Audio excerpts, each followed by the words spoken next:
Hello, this is Terry McIver of Contracting Business Magazine, here with a very special guest, Steve Coscia of Coscia Communications. Hello, Steve. Terry, thanks for making time to meet with me today. You're very welcome. Steve is well known throughout the industry as a soft skills and communications consultant. He recently completed a long trek across the country for both vacation purposes, but also consulting with a large number of HVAC contractors. And he's going to tell us a little bit about that today. Thank you. The whole idea started when I was invited to speak at the HVACR training symposium in Florida. So I knew I was going to have to drive from Pennsylvania to Florida. So I sent out an email blast along the East Coast, and sure enough, Carolina Cool said, yeah, stop here and do some customer service training. And then a college in Inverness, Florida said, yeah, stop here. And those things just kind of snowball. And that's how a trip becomes some work and some leisure. Right. Well, and we know that contractors are always in need of improving their communication skills, and that you have lots to offer from what you've presented at various shows.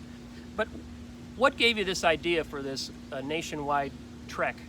Well, part of it was personal. I wanted to do an aggressive trek around the country, to do hiking, to do biking, to do off-road camping, which is totally off the grid. So I have solar panels on the roof of my camper and my own water. So I wanted to do that.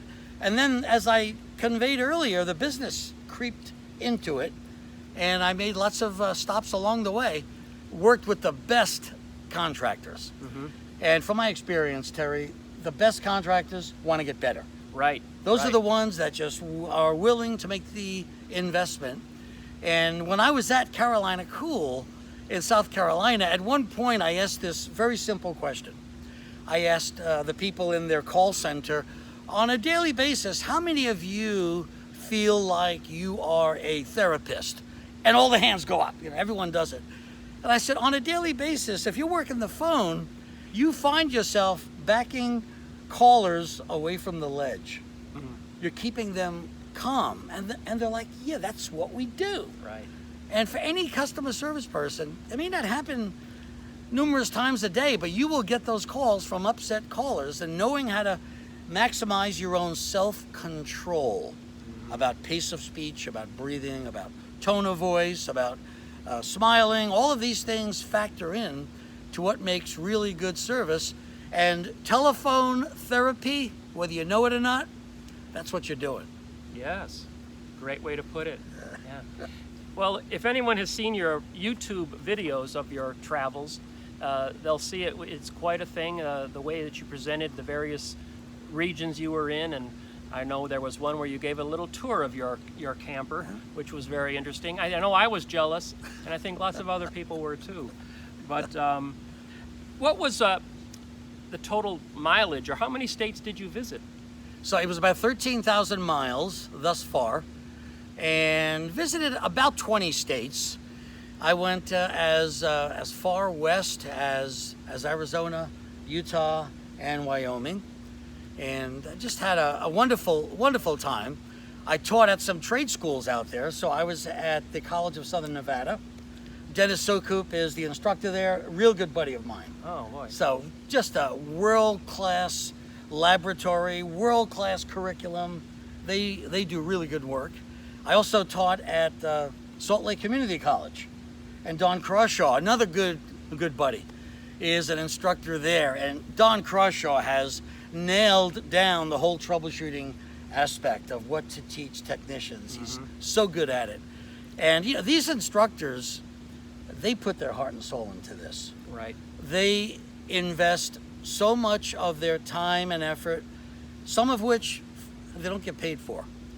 And they really mentor these students. They put the extra edge, and they make sure these students can be successful for our future workforce. Right.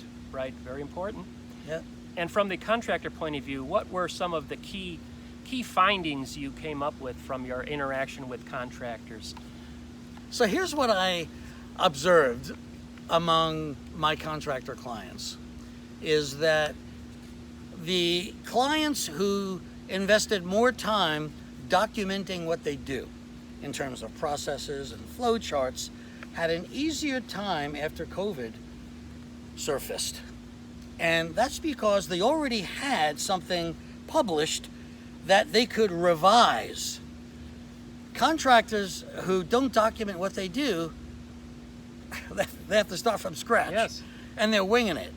So that's one of the things I've been pushing for years is document what you do so you can do what you document. And I saw this among many of my clients. They documented, okay, instead of doing this during a call, let's insert this behavior, let's ask about this. And the same thing with a pre-arrival call. And so those key factors among contractors is the best ones make the investment in time to train their people and have consistent, high-quality meetings every week. Right, right. That is such a key thing because when you're having that high-quality meeting every week, you are leading by example. Your employees see that you care enough to make sure they get the latest information about service bulletins, about stock requirements, and lots of other information that they need to know. Key things. Great. Well, we know that you're going to be continuing your consulting. I'm going to be at HVAC Excellence again in 2022. So I'll be teaching instructional design there. A lot of me you're going to see is going to be online. Okay. Every month, hundreds of HVAC professionals are trained by me virtually. So I've created 6 courses thus far. I'll be doing a 7th course soon. And that 7th course is going to be on the topic of follow-up. So watch out for that one. It'll be dynamite. And what's that web address where contractors can learn more about it? It's my last name. It's just Coscia.com. Great, great. Well, Steve, thank you for coming. My pleasure, This Terry. has been a great surprise visit, and I was glad I was here to be able to host Steve for this little interview. And thank you for watching. You have a great day.